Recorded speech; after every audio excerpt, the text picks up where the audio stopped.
नमस्कार साथियों, मैं महेंद्र परियार। आज आपके लिए करंट अफेयर्स 2022 में उन सर्वश्रेष्ठ प्रश्नों का चयन लेकर हाजिर हुआ हूं जो प्रतियोगिता परीक्षा की दृष्टि से बहुत ही महत्वपूर्ण है। दोस्तों, इस वीडियो में हम जानेंगे कि द्रौपदी मुर्मू भारत की राष्ट्रपति बनी तो द्रौपदी मुर्मू 15वीं भारत के राष्ट्रपति बने हैं। 2024 का ओलंपिक गेम आयोजित होंगे तो वो होंगे पेरिस में। किस राज्य में राजीव गांधी ग्रामीण ओलंपिक आयोजन किया जाएगा तो वो राज्य है राजस्थान। हाल ही में यूएन में भारत के स्थायी प्रतिनिधि के रूप में चुना गया है रुचिरा कंबोज। तो दोस्तों चलते हैं इसके बारे में विस्तृत पढ़ते हैं। अति महत्वपूर्ण प्रश्नों का समावेश है। भारत की प्रथम आदिवासी महिला राष्ट्रपति कौन बनी? तो दोस्तों महामहिम द्रौपदी मुर्मू भारत की प्रथम आदिवासी महिला राष्ट्रपति बनी है। द्रौपदी मुर्मू भारत की राष्ट्रपति बनी, यानी द्रौपदी मुर्मू संख्या की दृष्टि से भारत की 15वीं राष्ट्रपति हैं। तो दोस्तों इनका जन्म 1958 में मयूरभंज ओडिशा में हुआ है। दोस्तों इनके संबंधित ये भी सवाल पूछा जाता है, आदिवासी हैं तो किस जनजाति से संबंधित हैं? तो द्रौपदी मुर्मू की जनजाति है संथाल जनजाति। दोस्तों महामहिम द्रौपदी मुर्मू राष्ट्रपति बनने से पूर्व झारखंड राज्य की पहली महिला राज्यपाल बनने का भी गौरव प्राप्त किया है, यानी झारखंड राज्य की प्रथम महिला राज्यपाल द्रौपदी मुर्मू रही हैं। आगे बढ़ते हैं दोस्तों। रणजी ट्रॉफी 2021-22 का खिताब किसने जीता है? दोस्तों आपको जानना बहुत जरूरी होगा कि रणजी ट्रॉफी का संबंध क्रिकेट खेल से है, जो इस बार 2021-22 में ये 87वां संस्करण का आयोजन किया गया। इसमें मध्य प्रदेश ने फाइनल में मुंबई को 6 विकेट से हराकर ये मैच जीत लिया है। मध्य प्रदेश ने रणजी ट्रॉफी में पहली बार ये खिताब हासिल किया है। तो दोस्तों ये इस रणजी ट्रॉफी 2021-22 खिताब का final match stadium M Chinnaswamy Bengaluru stadium में खेला गया है, जिसमें मुंबई को 6 विकेट से हराकर मध्य प्रदेश ने रणजी ट्रॉफी को पहली बार अपनी झोली में डाला है। राजीव गांधी ग्रामीण ओलंपिक 2022 का आयोजन कराने वाले राज्य का नाम है। तो दोस्तों बहुत इंपॉर्टेंट सवाल है, राजस्थान के रिलेटेड हैं। राजीव गांधी ग्रामीण ओलंपिक 2022 का आयोजन कराने वाले राज्य का नाम है राजस्थान। राजीव गांधी ग्रामीण ओलंपिक 2022 का आयोजन 29 अगस्त से 31 अगस्त 2022 को किया जाएगा। इसमें 3 स्तर बनाए गए हैं। पहला स्तर है ग्राम पंचायत स्तर, जिसमें हर एक ग्राम के खिलाड़ियों में 6 खेलों को आयोजन किया गया है, इसमें शामिल किया गया है। उन 6 खेलों में जो जीतने वाली टीमें जीतेगी उनको जिला स्तर पर खेल होगा, और जो जिला स्तर पर जो टीम जीतेगी उनको राज्य स्तर पर खेला जाएगा। तो दोस्तों राजीव गांधी ग्रामीण ओलंपिक 2022 का आयोजन कराने वाला राज्य का नाम राजस्थान है। इनका आयोजन 29 अगस्त से 31 अगस्त 2022 को किया जाएगा। इसके 3 स्तर हैं। राजीव गांधी ग्रामीण ओलंपिक 2022 के आयोजन के 3 स्तर हैं। पहला स्तर है ग्राम पंचायत स्तर, दूसरा है जिला स्तर और तीसरा है राज्य स्तर। Gas authority of India limited GAIL के नए अध्यक्ष कौन बने? तो दोस्तों बहुत इंपॉर्टेंट सवाल है। Gas authority of India limited GAIL के नए अध्यक्ष बने हैं संदीप कुमार गुप्ता। अभी हाल ही में प्रधानमंत्री नरेंद्र मोदी ने एशिया के सबसे बड़े बायो सीएनजी प्लांट का उद्घाटन किया है। तो दोस्तों सवाल ये पूछ सकते हैं कि एशिया के सबसे बड़े बायो सीएनजी प्लांट का उद्घाटन किस राज्य में और कहां पर किया गया है? तो दोस्तों इसका उत्तर होगा इंदौर, मध्य प्रदेश में। तो दोस्तों मध्य प्रदेश में इंदौर में प्रधानमंत्री नरेंद्र मोदी ने एशिया के सबसे बड़े बायो सीएनजी प्लांट का उद्घाटन किया है। आगे बढ़ते हैं दोस्तों। अभी हाल ही में भारत में 2 नए रामसर स्थल जोड़े गए हैं, उनका क्या नाम है? तो दोस्तों उनका नाम है बखीरा वन्य जीव अभ्यारण्य, जो उत्तर प्रदेश में स्थित है, और दूसरा खिजड़िया पक्षी अभ्यारण्य, जो गुजरात राज्य में स्थित है। तो दोस्तों अभी हाल ही में भारत में 2 नए रामसर स्थल जोड़े गए हैं, वो हैं बखीरा वन्य जीव अभ्यारण्य उत्तर प्रदेश और दूसरा है खिजड़िया पक्षी अभ्यारण्य गुजरात में है। हाल ही में है डेमोक्रेसी इंडेक्स 2021 जारी किया गया है, इसमें भारत का स्थान है। तो दोस्तों डेमोक्रेसी इंडेक्स 2021 जारी किया गया, इसमें भारत का स्थान 46वां है। बहुत इंपॉर्टेंट सवाल है दोस्तों खेल की दृष्टि से। 2024 का ओलंपिक गेम कहां पर आयोजित होंगे? तो दोस्तों बता देना चाहूंगा कि 2024 का ओलंपिक गेम पेरिस में आयोजित होंगे। तो दोस्तों इसके साथ ही अभी हाल ही में घोषणा की गई है कि 2028 के ओलंपिक खेल कहां पर आयोजित होंगे। तो ये भी बता दे रहा हूं दोस्तों कि 2028 के लॉस एंजल्स अमेरिका में 33वां संस्करण का आयोजित होगा।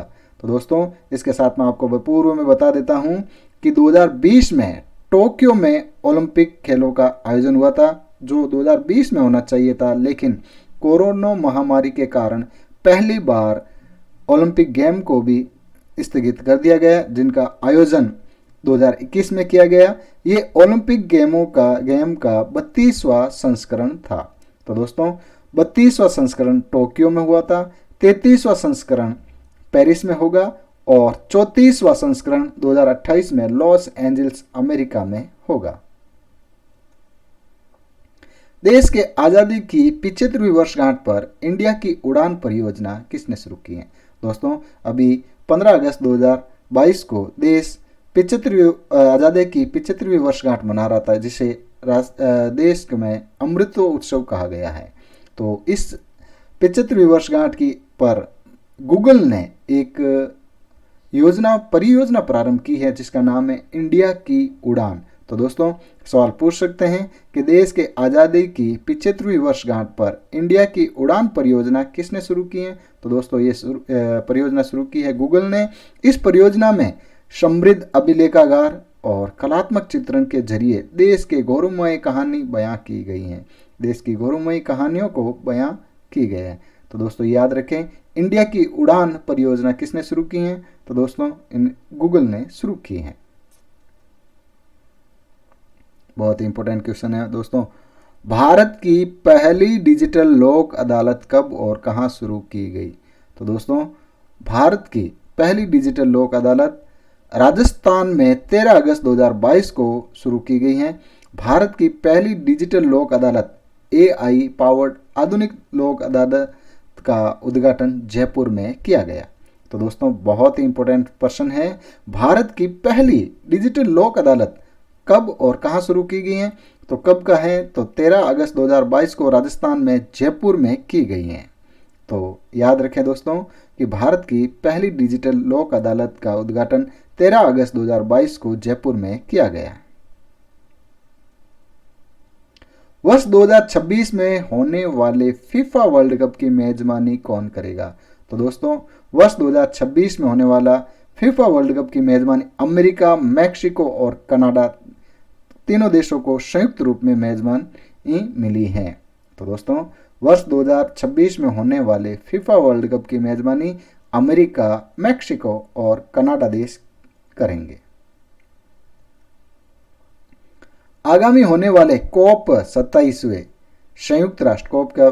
संयुक्त राष्ट्र जलवायु सम्मेलन की थीम क्या होगी? तो दोस्तों इसकी थीम होगी लाइफ स्टाइल फॉर एनवायरनमेंट, यानी पर्यावरण के लिए जीवन शैली।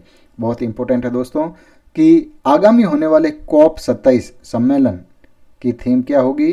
तो इसकी थीम है दोस्तों लाइफ स्टाइल फॉर एनवायरनमेंट, यानी पर्यावरण के लिए जीवन शैली। तो दोस्तों बता देना चाहूँगा कि COP 27 मिस्र देश के शर्म अल शेख में 6 से 18 नवंबर 2022 में आयोजित होगा। तो COP 27 का सम्मेलन मिस्र देश के शर्म अल शेख में 6 से 18 नवंबर 2022 में आयोजित होगा, जिसकी थीम है लाइफ स्टाइल फॉर एनवायरनमेंट, यानी पर्यावरण के लिए जीवन शैली। बहुत ही इंपॉर्टेंट सवाल है दोस्तों। भूकंप अलर्ट ऐप लॉन्च करने वाला देश का पहला राज्य कौन बना है? तो दोस्तों भूकंप अलर्ट यानी एक ऐसा ऐप बनाया है जिसमें भूकंप आने से पूर्व में इस ऐप से जरिए सूचनाएं प्राप्त हो जाएगी कि इस स्थान पर या इस क्षेत्र में भूकंप आने के चांसेस ज़्यादा हैं। तो दोस्तों भूकंप अलर्ट ऐप लॉन्च करने वाला देश का पहला राज्य बना है उत्तराखंड। बहुत ही महत्वपूर्ण क्वेश्चन है। हाल ही में हुए चुनाव में कोलंबिया के नए राष्ट्रपति चुनाव किसने जीता? तो दोस्तों कोलंबिया के नए राष्ट्रपति बने हैं गुस्तावो पेट्रो। तो दोस्तों ये ध्यान दीजिए कि हाल ही में हुए चुनाव में कोलंबिया के नए राष्ट्रपति चुनाव गुस्तावो पेट्रो ने जीते हैं। हाल ही में अंतर्राष्ट्रीय फुटबॉल मैचों में 5वें सबसे ज्यादा गोल करने वाले खिलाड़ी कौन बने? तो दोस्तों बता देना चाहूंगा कि अंतर्राष्ट्रीय फुटबॉल मैच में 5वें सबसे ज्यादा गोल करने वाले खिलाड़ी सुनील छेत्री, जो वर्तमान में भारतीय फुटबॉल टीम के कैप्टन हैं, जो भारतीय खिलाड़ी भी हैं। केंद्रीय सतर्कता आयुक्त के रूप में शपथ ली है। तो दोस्तों अभी हाल ही में केंद्रीय सतर्कता आयुक्त के रूप में शपथ ली है सुरेश एन पटेल ने। तो दोस्तों बता देना चाहूंगा केंद्रीय सतर्कता आयोग की स्थापना 1964 में हुई है। इसका स्लोगन है, बहुत इंपॉर्टेंट है, कई बार इनका स्लोगन भी पूछ लेते हैं, अब और नहीं सहना, भ्रष्टाचार उजागर करने में सबसे आगे रहना। इनका स्लोगन है। केंद्रीय सतर्कता आयुक्त के रूप में सुरेश एन पटेल ने शपथ ली है और केंद्रीय सतर्कता आयोग की स्थापना 1964 में हुई है। और साथ में हमने ये जाना कि इसका स्लोगन क्या है। तो इसका स्लोगन है अब और नहीं सहना, भ्रष्टाचार उजागर करने में सबसे आगे रहना। आगे बढ़ते हैं दोस्तों। प्रधानमंत्री कार्यालय पीएमओ में निदेशक के रूप में किसे नियुक्त किया गया? तो दोस्तों ये यहाँ पर उन प्रश्नों का समावेश किया गया है जो राज्य स्तर, राष्ट्रीय स्तर और स्थानीय स्तरीय पर सवाल पूछे जाते हैं और अंतर्राष्ट्रीय स्तर पे। तो आपके लिए ये सभी प्रतियोगिता परीक्षाओं के लिए बहुत ही महत्वपूर्ण होने वाले हैं, क्योंकि अंतर्राष्ट्रीय हो, राष्ट्रीय या राज्य स्तर के करंट जीके के सवाल अवश्य ही परीक्षाओं में पूछे जाते हैं। तो मेरा ये उद्देश्य रहा है कि आपके लिए उपयोगी और सार गर्भित प्रश्नों का समावेश किया जाए ताकि उन्हीं प्रश्नों में से आपके प्रश्न परीक्षा में आए। तो प्रधानमंत्री कार्यालय पीएमओ में निदेशक के रूप में किसे नियुक्त किया गया है? तो इसका उत्तर होगा श्वेता सिंह। हाल ही में किस राज्य के मुख्यमंत्री ने लॉकडाउन रिलिक्स नामक पुस्तक का विमोचन किया है? तो दोस्तों ओडिशा के मुख्यमंत्री नवीन पटनायक ने संजुक्ता दास की कविताओं का संग्रह है जिसका नाम है लॉकडाउन लिरिक्स नामक पुस्तक का विमोचन किया है। तो दोस्तों इसका उत्तर है हाल ही में किस राज्य के मुख्यमंत्री ने लॉकडाउन लिरिक्स नामक पुस्तक का विमोचन किया है? तो उड़ीसा के मुख्यमंत्री नवीन पटनायक ने संजुक्ता दास की कविताओं का संग्रह है लॉकडाउन लिरिक्स नामक पुस्तक का विमोचन किया है। रेलवे बोर्ड के नए चेयरमैन व सीईओ कौन बने? दोस्तों बहुत ही इंपॉर्टेंट सवाल है कि और ये रेलवे बोर्ड के रेलवे की तैयारी करने वाले विद्यार्थियों के लिए भी बहुत ही सहायक होगा, क्योंकि इससे संबंधित सवाल अक्सर पूछे जाते हैं। तो रेलवे बोर्ड के नए चेयरमैन व सीईओ कौन बने हैं? तो इसका उत्तर है विनय कुमार त्रिपाठी। तो दोस्तों ये भी बताना चाहूँगा कि वर्तमान में रेल मंत्री हैं अश्विनी वैष्णव, जो हमारे राजस्थान राज्य के जोधपुर जिले के हैं। हाल ही में ही Gautam Adani the man who change India नामक पुस्तक किसने लिखी है?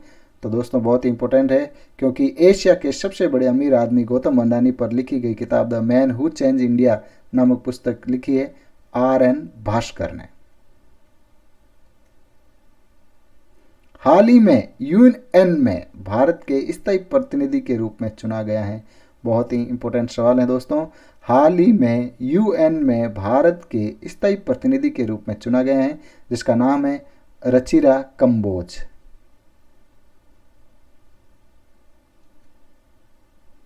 भारत के नए महालेखा नियंत्रक CGA किसे नियुक्त किया गया? तो दोस्तों भारत के नए महालेखा नियंत्रक सीजीए सोनाली सिंह ये देश के 26वें सीजीए बने हैं। इसके पूर्व दीपक दास हमारे देश के सीजीए थे, तो दीपक दास के स्थान पर सोनाली सिंह ने देश के 26वें सीजीए पद पर नियुक्त हुए हैं। तो दोस्तों, भारत के नए महालेखा नियंत्रक सीजीए नियुक्त किए गए हैं, उसका नाम है सोनाली सिंह, जो 26वें सीजीए हैं। वर्तमान में नियंत्रक एवं महालेखा परीक्षक कैग के अध्यक्ष हैं। तो दोस्तों, सीजीए अलग होता है और कैग अलग होता है।